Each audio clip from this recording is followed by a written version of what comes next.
Hello பசங்களா, நம்ம இன்னைக்கு வந்து ரொம்ப ரொம்ப சிம்பிளான ஒரு ரெசிபி பார்க்க போகிறோம். மோர் குழம்பு.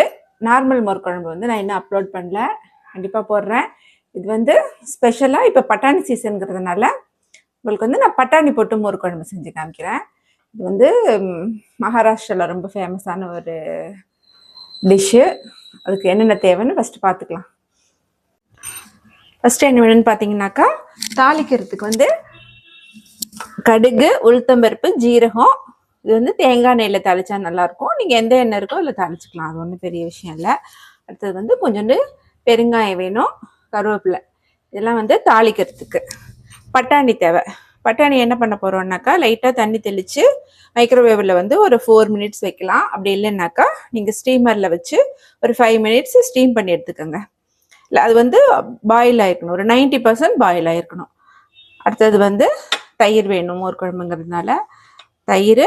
அப்புறம் காரத்துக்கு பச்சை மிளகாய், இஞ்சி. அடுத்தது வந்து மிளகு, கொத்தமல்லி. இதில் வந்து கட் பண்ணுற வேலையெல்லாம் எதுவுமே கிடையாது. ஒரு 10 மினிட்ஸில் நீங்கள் ஃபுல் ரெசிபியை செஞ்சு முடிச்சிடலாம். பட்டாணியை மட்டும் ஃபஸ்ட்டு ஒரு வேக வச்சு எடுத்துக்குவோம். வந்து பட்டாணியை வந்து லைட்டாக தண்ணி தெளித்து 4 மினிட்ஸ் மைக்ரோவேவில் வச்சு எடுத்துட்டேன். இப்போதைக்கு மிக்சியில் என்னென்ன அரைக்கலான்னு பார்க்கலாம். இந்த கொத்தமல்லியோட காம்பு இருக்குது பார்த்தீங்களா, இந்த காம்பு போட்டுக்கோங்க. பச்சை மிளகா வந்து 1 மட்டும் போட்டுக்கிறேன், ஏன்னா இது கொஞ்சம் காரமான பச்சை மிளகா. இல்லை, ஒரே ஒரு பச்சை மிளகா. இஞ்சி ஒரு பீஸு. அடுத்தது வந்து மிளகு போட்டுட்டு, காரம் பத்தலைனாக்கா நீங்கள் இன்னொரு பச்சை மிளகா போட்டுக்கலாம். அதோட சேர்த்து இந்த பச்சை பட்டாணியும் போட்டு அரைச்சிக்கணும்.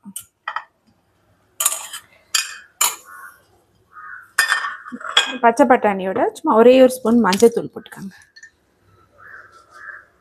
சும்மா கொஞ்சமாக, இந்த குழம்புக்கு தேவையான அளவுக்கு மஞ்சத்தூள் போட்டு இதை வந்து நல்லா பேஸ்ட்டாக நைஸாக அரைச்சிக்கணும்.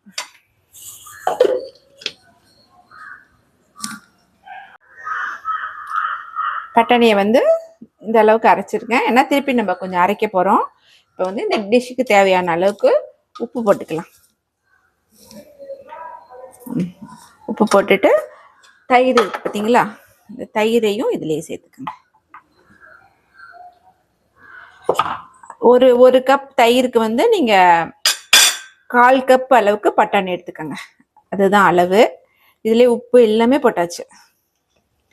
இதை வந்து கொஞ்சம் அரைச்சிக்கலாம். பாருங்க, இந்த மாதிரி அரைச்சிக்கோங்க. இன்னும் கூட நைஸாக அரைக்கிறதுனால அரைச்சிக்கலாம், ஆனால் சும்மா தயிர் ஊற்றுற பிறகு ரொம்ப அரைக்கக்கூடாது. ஒரே ஒரு சுத்து மட்டும் சுற்றி எடுத்துருங்க. இந்த அளவுக்கு இருந்தாக்கா போதும். எண்ணெய் சட்டியில் வந்து எண்ணெய் ஊற்றிக்கோங்க. எண்ணெய் காஞ்சதும் கடுகு, உளுத்தம்பருப்பு, ஜீரகம் போட்டுடலாம்.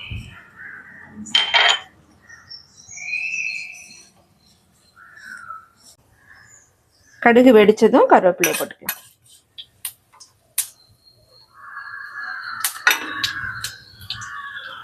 இப்போ வந்து செய்யறதுக்கு ரொம்ப ரொம்ப ஈஸியான ரெசிபி. வீட்டில் காய் எதுவும் இல்லைன்னு வச்சுக்கோங்க, உங்ககிட்ட ஃப்ரோசன் பட்டாணி இருக்குது, இல்லை தயிர், இந்த வெயில் காலம் நிறைய தயிர்லாம் மிச்சமாகும். அப்போதைக்கு நீங்கள் இந்த டிஷ் பண்ணலாம். கருவேப்பிலை போட்டு பெருங்காயம் போட்டாச்சு. இப்போ வந்து அரைச்சி வச்சது இதில் ஊற்றிடணும். இந்த மிக்சியை கழுவி அந்த தண்ணி ஊற்றிடுங்க. நம்ம இதில் தேங்காய் போடல, திக்னஸ்க்கு எதுவுமே போடல, ஏன்னா உங்களுக்கு பட்டாணியே ஒரு திக்னஸ் கொடுக்கும். இது மிக்சியை கழுவி ஊற்றிடலாம்.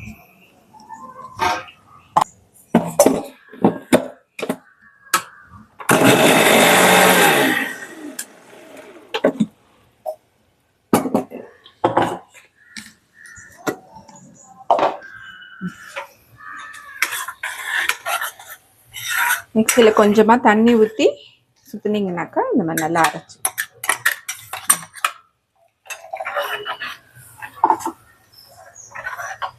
எவ்வளோ திக்னஸ் வேணுமோ அதுக்கு தகுந்த மாதிரி தண்ணி ஊற்றிக்கங்க. இது வந்து ரொம்ப கொதிக்கக்கூடாது, லைட்டாக பொங்கி வரும்போது நம்ம அடுப்பை ஆஃப் பண்ணிடலாம். இவ்வளோதான், டிஷ்ஷே ரெடி ஆயிடுச்சு.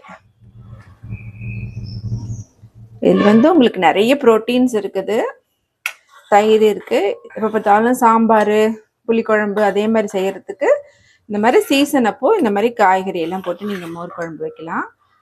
ரொம்ப ரொம்ப டேஸ்ட்டாக இருக்கும்.